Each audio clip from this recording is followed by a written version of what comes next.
Frédéric Tadei. Nous sommes jusqu'à 22h avec Pierre Ménard, Rémi Genier, Jean-Louis Bachelet et Marie-Ève Sténuit qui publient Femmes pirates, les écumeuses des mers aux éditions du Trésor. C'est le nom ne s'invente pas, hein. Elles sont évidemment spécialisées dans les histoires de pirates, les éditions du Trésor. Pas uniquement dans les histoires de pirates, mais les aventures et les gens qui font des choses un peu extraordinaires, les gens qui visitent les catacombes, qui passent leur temps dans les égouts et qui cherchent des êtres improbables un peu partout dans la jungle, des choses comme ça. Alors, à part chez les Vikings, où ça ne posait aucun problème, nous dites-vous, dans la majorité des cas, vos femmes pirates ont dû mener leur carrière dans l'anonymat. Oui, et c'est un peu toute la difficulté des sources, parce que bon, là j'ai présenté une petite sélection de quelques femmes pirates, mais il faut bien se dire que si on les connaît, c'est qu'elles se sont fait prendre. Je n'invente pas ces histoires, ce sont toutes des histoires réelles. Ces femmes ont existé, mais bien sûr, nous ne sommes informés que dans la mesure où elles ont laissé une trace écrite dans l'une ou l'autre archive, qui sont généralement des procès.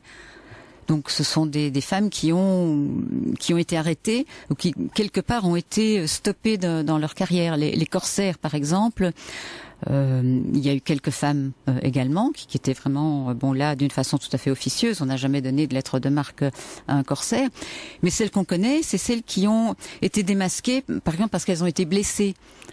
À ce moment-là, on les envoie chez le chirurgien et puis on s'aperçoit que c'est une femme et dehors. Mais ça paraît difficile, je me suis dit, Marie-Ève Sténuit, parce que étant donné l'exiguïté des bateaux, la promiscuité qui régnait dans les bateaux au XVIIIe siècle, par exemple, le fait que chez les pirates, par exemple, il n'y avait pas toujours de quartier réservé pour le capitaine. Souvent, il dormait avec ses hommes. Je me dis, comment on arrive à cacher qu'on est une femme ? Oh, c'est finalement pas tellement difficile. On peut d'abord les femmes qui se lancent dans ce genre d'activité, ce sont pas des femmelettes, ce sont pas des petites choses. Ce sont des femmes qui font ça dans un certain nombre de cas pour échapper à la misère. Donc elles viennent de fermes, elles viennent de la rue. Donc et elles sont sportives, elles sont capables de combattre, donc elles sont musclées. Donc il suffit finalement un petit peu de se bander les seins et de faire attention quand on s'isole. Et l'hygiène n'étant pas extrêmement répandue sur les bateaux, c'est finalement pas si difficile que ça.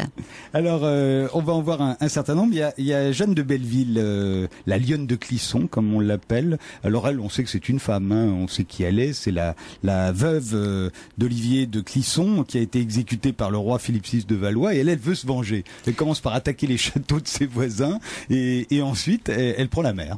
Mais c'est un peu par nécessité. La première chose qu'elle fait, c'est attaquer tous les châteaux qui appartiennent au clan des Montfort, ce qui va l'enrichir.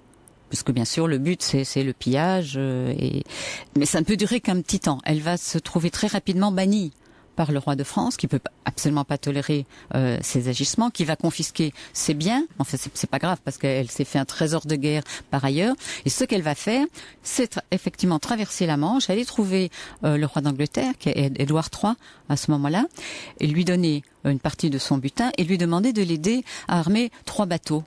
Et avec ces 3 bateaux, elle va semer la pagaille dans la Manche et attaquer tous les bateaux qui portent pavillon français. Oui, on s'attend pas à ce qu'il y ait des actes de piratage pendant la guerre de 100 ans. Hein. Généralement, on les imagine très bien à partir de la conquête du Nouveau Monde au XVIe siècle. Oui, non, la piraterie n'a pas d'âge. Elle n'a pas d'âge. Voilà. Et pas de frontières géographiques. Et elle est d'une brutalité, d'une violence terrible. Hein. On se dit, elle a appris tout de suite. Les témoignages de cette histoire sont assez étonnants parce que à part ça, c'est une femme cultivée, c'est même une grande figure du Moyen Âge. C'est une aristocrate. Son fils d'ailleurs deviendra connétable de France, c'est-à-dire qu'il aura en charge. C'est quand même un tour de force parce que non seulement elle va être bannie du royaume de France, mais toute cette histoire se passant, je l'ai dit dans les premières années de la guerre de 100 ans, mais pendant une courte période de trêve, comme il y en a eu beaucoup au long de cette très longue guerre. Et Philippe de Valois va envoyer un message au pape Clément VI pour se plaindre du fait que le roi d'Angleterre ait soutenu Jeanne de Clisson. Il considère ça comme une violation de la trêve. Et le pape va se fendre d'une bulle pour se plaindre auprès du roi. Ça n'aura évidemment auprès du roi Édouard, ce qui n'aura évidemment absolument aucun effet. Mais bon, ce qui est bien pour nous historiens, c'est que toutes ces petites choses laissent des traces et attestent de la réalité de l'histoire. Alors les deux plus célèbres femmes pirates, ce sont Mary Read et Anne Bonny. Là, on est au début du XVIIIe siècle. Anne Bonny, elle est devenue la flibustière des Antilles. C'était le titre du film de Jacques Tourneur, si je me souviens bien. C'était Jean Peters qui jouait son rôle. Il y avait Louis Jourdan d'ailleurs qui vient de mourir, cet acteur français exilé à Hollywood. Et elles sont toutes les deux, Anne Bonny et Mary Read, dans Assassin's Creed numéro 4, je crois, le jeu vidéo. Elles en sont les héroïnes. Alors elles, ce sont vraiment, alors c'est les vrais pirates, celles-là. Mais oui, ces deux femmes sont certainement les personnages les plus célèbres de la piraterie féminine et peut-être de la piraterie en général. Alors il y a Barbe Noire quand même. Oui, oui aussi. Mais bon, disons de la piraterie féminine. On les cite toujours ensemble. Pourquoi? Parce qu'elles se sont retrouvées suite à toute une série de circonstances sur le même bateau, dans le même équipage. Anne Bonny était la maîtresse du capitaine, qui était John Rackham, surnommé Calico Jack, et Mary Read était là comme simple matelot. Elle était habillée en homme, elle se faisait passer pour un garçon. Anne Bonny, au moins le cercle rapproché de Rackham savait très bien qui elle était. Et ces deux femmes ont des tempéraments complètement différents. Et elles viennent pas du même milieu. L'une vient d'un milieu très pauvre, l'autre au contraire a des parents plutôt fortunés. Comme quoi on peut devenir pirate de 50 manières différentes. Là où elles sont extraordinaires, c'est qu'elles ont été condamnées à être pendues après leurs exploits, et elles révèlent qu'elles sont enceintes. Oui, c'est vrai, elles sont vraiment enceintes toutes les deux. Oui. Elles ont donc été arrêtées en même temps que les hommes. On s'est vite aperçu au tout début du procès qu'il y avait deux femmes dans la bande, ce qui a provoqué une certaine consternation. On a décidé de les isoler et elles ont été jugées séparément. Leur procès a eu lieu 10 jours après celui de Rackham et de sa bande. Et elles n'ont rien dit pendant tout le procès. Elles ont évidemment reconnu qu'elles étaient des femmes, elles ont été confondues parce qu'il y avait beaucoup de témoins. Et elles ont attendu le moment de l'énoncé de leur peine, qui est exactement la même que celle qui était infligée aux hommes, c'est-à-dire d'être pendues et d'avoir le corps suspendu dans un carcan métallique pour provoquer un certain effet de dissuasion. Et c'est uniquement au moment de prononcer de la peine qu'elles ont demandé non pas à être graciées, mais à ce qu'on puisse surseoir à leur exécution sous prétexte qu'elles étaient enceintes. Donc on a envoyé une sage-femme vérifier tout de même la chose, et il s'est avéré que c'était exact. Anne Bonny était enceinte de John Rackham, et c'est là pour la deuxième fois. Elle avait déjà eu un enfant qu'elle s'était empressée d'aller accoucher à terre et qu'elle avait abandonné entre les mains d'une famille cubaine pour retourner tout de suite rejoindre son mari sur son bateau. Et Mary Read, elle était enceinte des œuvres d'un autre marin de l'équipage de Rackham aussi. Et qu'est-ce qu'elles sont devenues? Marie est morte en prison. Marie est morte à 5 mois de grossesse dans son cachot, probablement suite à une complication due à sa grossesse ou peut-être une fausse couche. Il faut voir ce qu'étaient les prisons à l'époque, ça devait pas être terrible. Oui, et puis elle était pas si jeune que ça. Elle devait avoir au minimum une quarantaine d'années, même si on ne connaît pas exactement sa date de naissance. Ce qui est aujourd'hui, ce n'est plus rien. Mais tout ça se passait en 1720, donc il faut se reporter à l'époque et à ses conditions de vie. Avant de devenir pirate, cette femme a eu 1000 vies. Quant à Anne, elle s'en serait sortie. On pense qu'elle a réussi à sortir grâce à son père, d'ailleurs. Anne, c'est un peu mystérieux. On sait qu'elle n'a pas été exécutée, on sait qu'elle n'est pas morte en prison, mais elle a disparu complètement des sources. Et ce qui est intéressant, c'est que elle a disparu très rapidement. Toute une partie de ce que l'on sait de l'histoire de ces deux femmes, on le doit à, d'une part, à la publication de ce procès, et d'autre part, pour tout ce qui est leur enfance, à un ouvrage d'un certain Charles Johnson, capitaine Charles Johnson, qui est un personnage aussi un petit peu mystérieux. Les historiens et les spécialistes de la littérature anglaise pensent que ce serait en fait Daniel Defoe, l'auteur de Robinson Crusoe. Mais peu importe. Ce qui est important, c'est que ce capitaine Johnson a publié en 1724, c'est-à-dire un petit peu plus de 3 ans après le procès, 4 ans après le procès, une histoire générale des pirates dans laquelle il consacre 2 grands chapitres à ces deux femmes. Et il a enquêté, donc il a recueilli des témoignages sur place, et déjà 4 ans après le procès, personne n'est capable de le renseigner sur ce qu'a pu devenir Anne Bonny. Alors effectivement, on pense que son père, qui était à l'origine un clerc qui travaillait en Angleterre, qui avait immigré en Caroline du Sud pour devenir planteur et avait très très bien réussi sa carrière. C'était quelqu'un de très important dont l'influence pouvait toucher la Jamaïque. C'est à la Jamaïque qu'a eu lieu le procès. Donc on pense qu'il a dû faire jouer quand même son influence, payer peut-être pour la faire sortir. Alors, très récemment, un historien anglais qui avançait une nouvelle théorie qui serait qu'elle aurait effectivement été sauvée de la prison grâce à son père, qu'elle aurait épousé un autre planteur, à qui elle aurait donné 8 enfants et qu'elle aurait vécu jusqu'à l'âge de 82 ans. Frédéric Tadei. Marie-Ève Ténuit dans Femmes pirates, les écumeuses des mers, qui vient de paraître aux éditions du Trésor. Il y a aussi des Françaises. Oui. Des corsaires plutôt. Dès que c'est les Français, nous on a plutôt des corsaires que des pirates. C'est parce qu'on arrange l'histoire. On a eu Jeanne de Belleville. Oui, quand oui, même. mais enfin bon, C'est toute une carrière assez courte et une parenthèse. Oui, puis elle vengeait son mari. C'était la guerre de 100 ans. Bon, là, alors vos corsaires françaises. Mais j'en ai retenu 3. Dans l'histoire, il y en a certainement eu beaucoup plus. C'est exactement le même problème. Il y a eu des femmes dans les armées, comme dans toutes les marines, mais encore une fois, il faut qu'elles soient démasquées pour qu'on les connaisse. Et ces 3-là ont eu aussi des destins très très très différents. La première, c'est Rose Bréjon.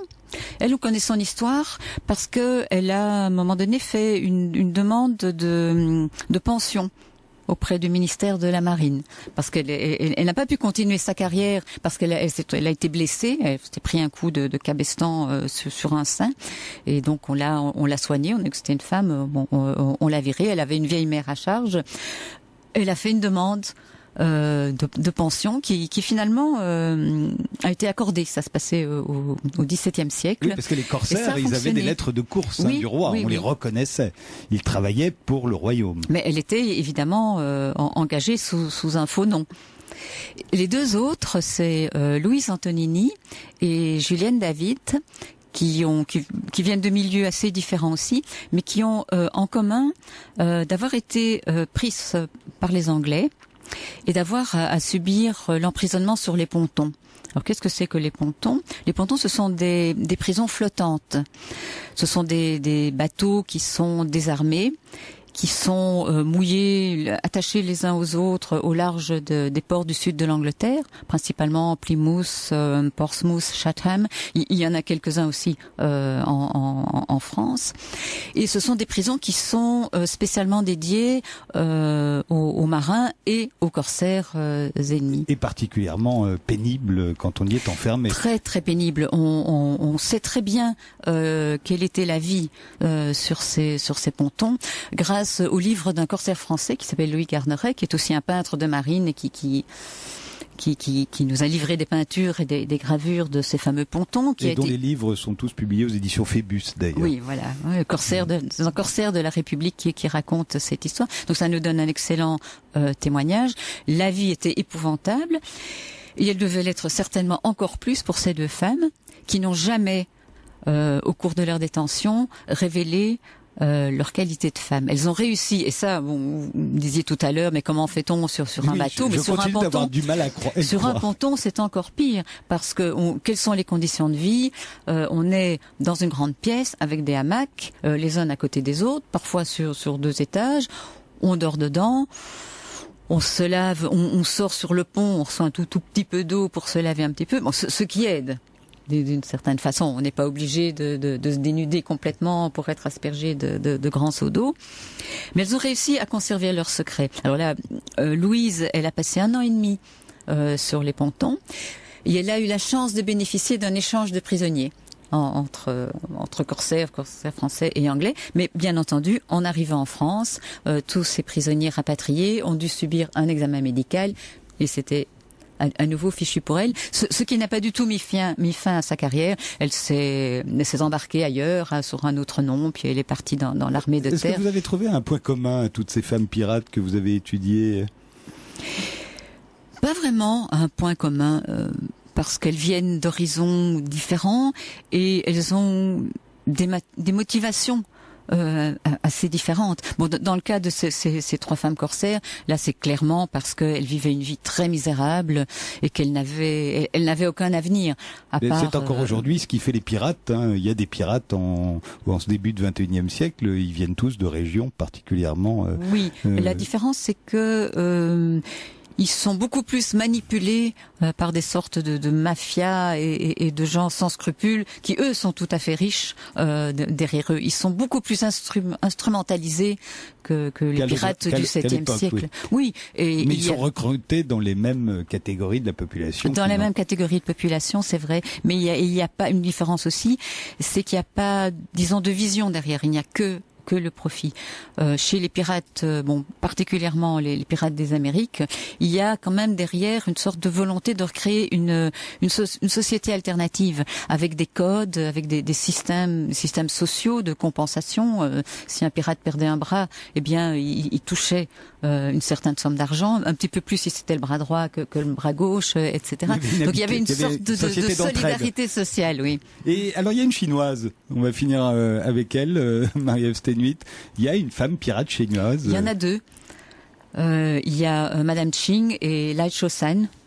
L'une qui a exercé au début du 19e siècle et une qui travaillait encore dans les années 1930. Et je ne sais pas de laquelle je pensais à la première. Je pensais à la première, mais allez-y. Eh ben, je vais parler des 2 très vite. Madame Ching, donc celle des années 1800, est une femme qui a hérité de la fonction parce qu'elle était l'épouse d'un chef d'escadre. Et elle s'est retrouvée à la tête d'une véritable confédération de pirates, avec plusieurs centaines de grandes jonques armées et aussi bien que de petites jonques très faciles à camoufler dans les roseaux pour remonter les petites rivières. Et il n'y a eu aucun problème à ce qu'elle prenne la succession de son mari. Vous avez souligné qu'il n'y avait pas de problème chez les Vikings. L'association femmes-bateaux ne leur posait pas de problème. En Chine non plus. De plus, les pirates chinois vivent en famille. À bord. Ils n'ont pas de maison à terre, donc ils sont de toute façon avec leurs femmes et leurs enfants sur les bateaux, donc ça ne gêne personne et il n'est absolument pas nécessaire de se faire passer pour un homme. Pour Lai Chosan, c'est la même chose.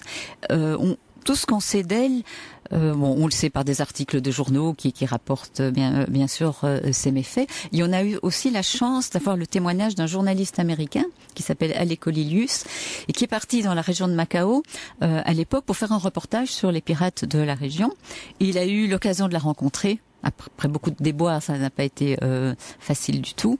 Et Lai Chosan l'a même autorisé à passer 3 jours sur un de ces bateaux au cours d'une de ces campagnes. Alors, en quoi consistaient les activités de Lai Chosan? C'était des activités de type mafieux, c'est-à-dire elle s'adonnait à du racket dans la baie de Macao. Elle allait racketter les marchands et les pêcheurs en leur demandant de l'argent en échange de sa protection contre les autres pirates. Et tout ce petit ménage était couvert par les autorités portugaises qui tenaient Macao à ce moment-là, qui fermaient les yeux sur tout ça parce que ça les arrangeait bien dans la mesure où elles limitaient le nombre de pirates en se réservant ces terres d'activité. Femmes pirates, les écumeuses des mers, le livre de Marie-Ève Ténuit vient de paraître aux éditions du Trésor. Et puis je signale aussi que votre roman Les Frères Y est paru au Castor Astral. C'est inspiré par la véritable histoire de deux frères siamois de la fin du 19e siècle, les frères Tocci. Je vous remercie tous les quatre.